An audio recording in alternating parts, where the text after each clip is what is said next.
Yes guys, kasama po natin ang isa sa mga pinakamaraming medalya na ginto mula sa Puerto Princesa at ang most outstanding swimmer ngayong taon sa sekundarya, si Ania. Ayan, Ania, kamusta experience na talagang humahakot ka ng ginto?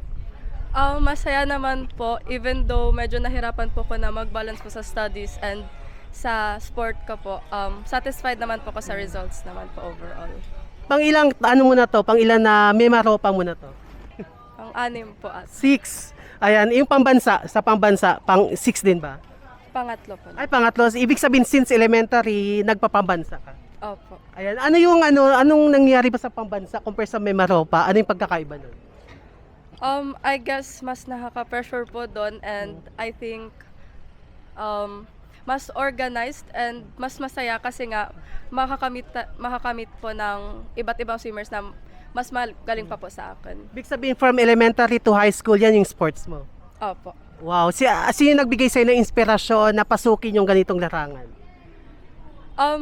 Actually, nag-start ako sa swim dahil sa kapatid ko po. Sila po yung nag-swim din po sila, so sumali na rin po ako.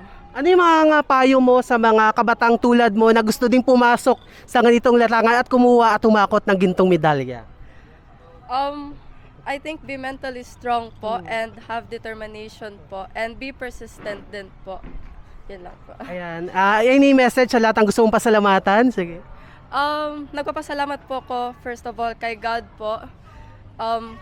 Kung wala pong guidance niya and wala pong blessings galing po sa kanya, hindi ko po ito makukuha. And second po is yung coach ko po.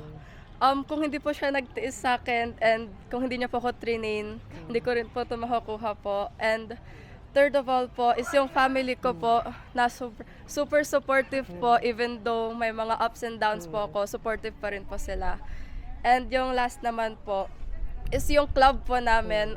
Without them po, without their support po, I think hindi ko po ito makukuha since this year po medyo nahirapan po talaga ako.